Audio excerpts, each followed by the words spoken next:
Hello dear students, welcome to my channel BK Munnalal.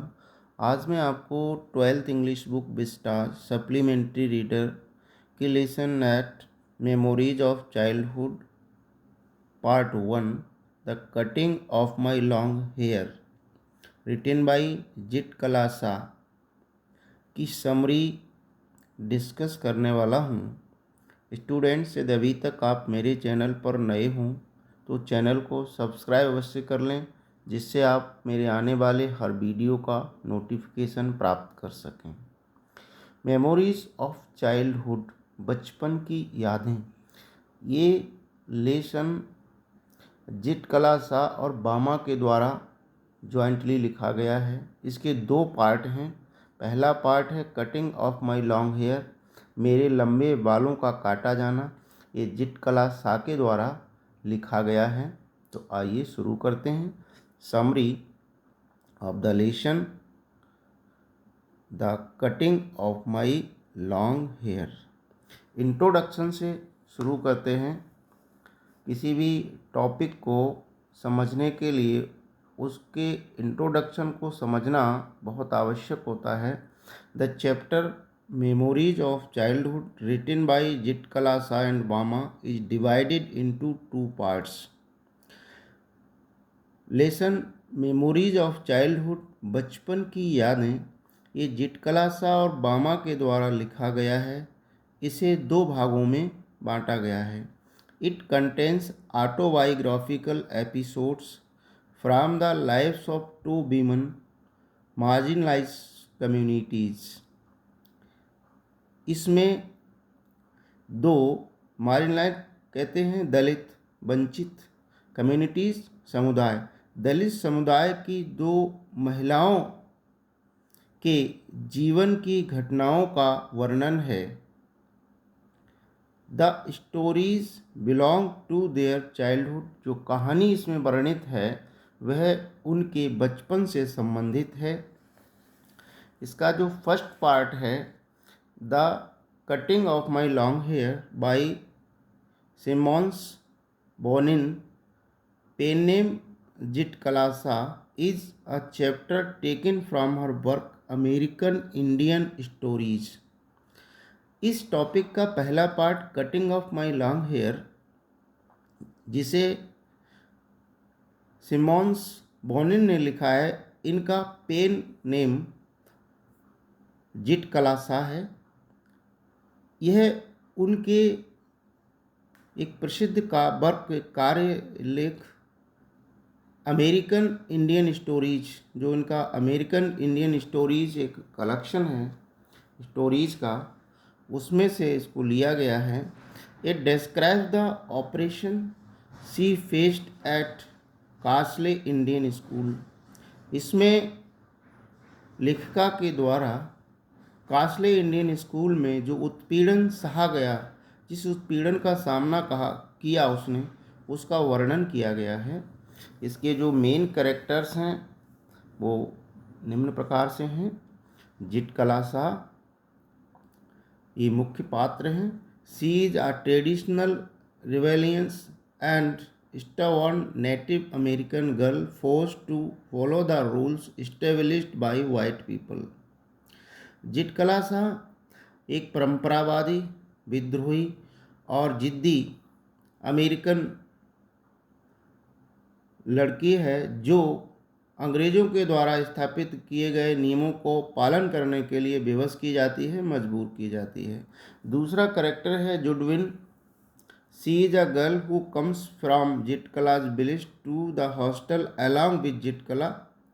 ये जित कला के गांव की ही लड़की है जो कि उसी के गांव से हॉस्टल में रहने के लिए उसके साथ आती है पढ़ने के लिए।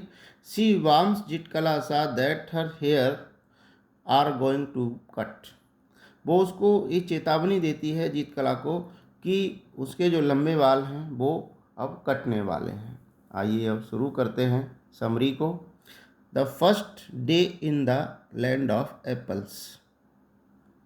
लैंड ऑफ एप्पल्स, सेबों की भूमि में जित कला शाह का पहला दिन।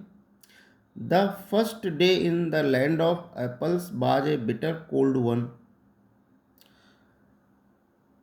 सेबों की भूमि में लैंड ऑफ एप्पल्स में चित्रकला का पहला दिन बहुत अधिक कड़क ठंड में बीता, यानी वहाँ बहुत अधिक ठंड थी। Ground was covered with snow, the trees were bare, जो ज़मीन थी वह बर्फ से ढकी हुई थी, कवर्ड थी, और पेड़ बेयर माना नंगे थे, यानी उन पर पत्तियां नहीं थीं।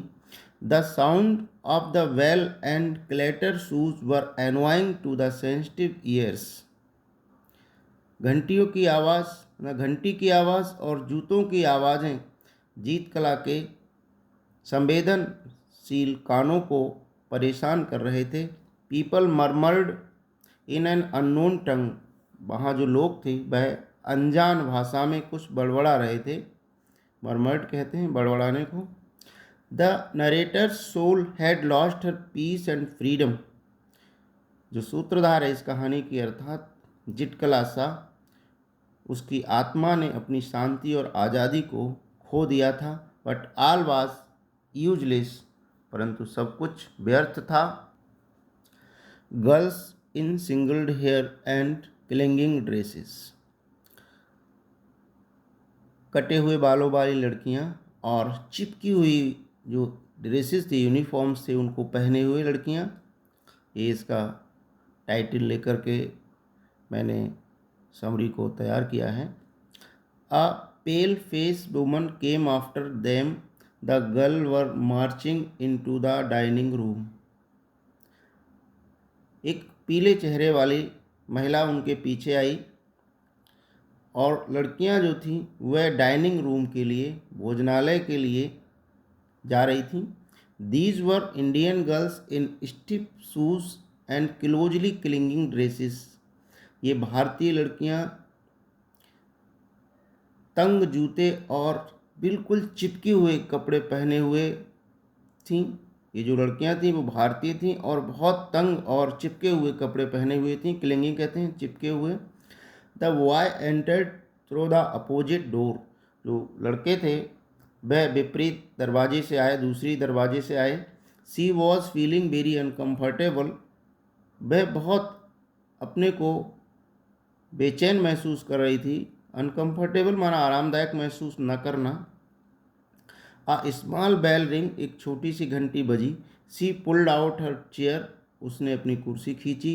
एंड सेट ऑन इट, और इस पर बैठ गई। वट सी नोटिस्ड, परंतु उसने देखा that all other were standing, की अन्य जो थे वो सब खड़े थे। वह ने कुर्सी खींची, वह तो बैठ गई, अब बाकी की लड़कियां जो थी, लड़के जो थे वो खड़े थे। सी फेल्ट कन्फ्यूज, वो भ्रमित हो गई। The second bell was sounded, दूसरी घंटी बजी। All were seated at last, और सभी अपनी सीटों पर, कुर्सियों पर बैठ गए। She caught the eye of a pale face woman upon her, उसने देखा कि जो पीले चेहरे वाली महिला है वह उस पर नज़र बनाए हुए है। She was keenly watched by a strange woman, उसको एक जो अद्भुत महिला थी वह उस पर उत्सुकतापूर्ण नज़र बनाए हुए थी। The third bell was sounded, तीसरी घंटी बजी। Every one picked up his or her knife and fork and began eating. तीसरी घंटी बजने के बाद हर एक ने अपना कांटा और चम्मच उठाया और खाना शुरू कर दिया। नाइफ एंड पॉर्क, नाइफ माना चाकू और पॉर्क मीन्स कांटा, उठा करके अपना भोजन करना शुरू कर दिया। नेक्स्ट पॉइंट में हम देखते हैं, her friend gives her a terrible warning, उसकी मित्र उसको एक भयानक चेतावनी देती है। Zitkala's friend Judewin gave her a terrible warning, Zitkala की जो मित्र है जुडविन, वह उसे एक भयानक भयावह चेतावनी देती है। वार्निंग कहते हैं चेतावनी को। She told her that she had overheard the white woman saying that her long hair would be cut, उसने उसको बताया कि उसने चुपके से सुना है। ओवरहियर्ड मीन्स चुपके से सुनना, कि जो सफ़ेद महिला है, सफ़ेद चेहरे वाली जो महिला है, अंग्रेज़ महिला है, वो ये कह रही थी कि उसके लंबे बाल काट दिए जाएंगे। She was sad because among her people short hair was worn by mourners, cowards and prisoner of wars. Zitkala Sa ये सुनकर बहुत दुखी हो गई, क्योंकि उसकी कम्युनिटी में, उसके समुदाय में, उसके लोगों में जो छोटे बाल थे, वे जो बिलाप करने वाले हैं वो रखते थे, कायर लोग रखते थे, और जो युद्ध के बंदी होते थे, प्रिजनर ऑफ वार्स, वह छोटे बाल रखते थे। इसलिए वह बहुत दुखी थी। ये कायरता की निशानी थी उसके लिए। Judewin advised her to submit, but Zitkala Sa decided not to submit but to struggle. उसकी जो फ्रेंड थी जुडविन, उसने ये कहा कि वो समर्पण कर दे, लेकिन जिटकलासा ने ये फैसला किया कि वो समर्पण नहीं करेगी परंतु संघर्ष करेगी। Last point, her long hair shingled, उसके लंबे बाल काट दिए गए। Zitkala Sa hid herself in a big room, Zitkala Sa ने अपने को एक बड़े कमरे में छुपा लिया। And crawl under a bed, एक बेड के नीचे वो रेंग कर चली गई। But she was dragged out, परंतु उसको खींच लिया गया। She restricted and cried aloud, उसने बहुत रिस्ट्रिक्टेड माना विरोध करना, और क्राइड माना चिल्लाना, वह बहुत उसने चिल्लाया और विरोध भी किया। They tied her fast in a chair and her hair were shingled, उन लोगों ने उसको एक कुर्सी से बांध दिया और उसके बालों को काट दिया गया। No one came to comfort her, कोई भी उसको तसल्ली देने के लिए नहीं आया। Now she was only one of many little animals driven by a herder. अब वो अपने मन में सोच रही थी, केवल वो अब एक ऐसी जानवर, एक ऐसी प्राणी रह गई थी बहुतों में, जिसे चरवाहा हाँक कर ले जाता है, अर्थात उसको कोई हेल्प करने वाला, सहायता करने वाला, तसल्ली देने वाला नहीं था। आशा है स्टूडेंट ये वीडियो आपको पसंद आया होगा। पसंद आए तो इसे लाइक करिए और शेयर कीजिए। Thanks for watching.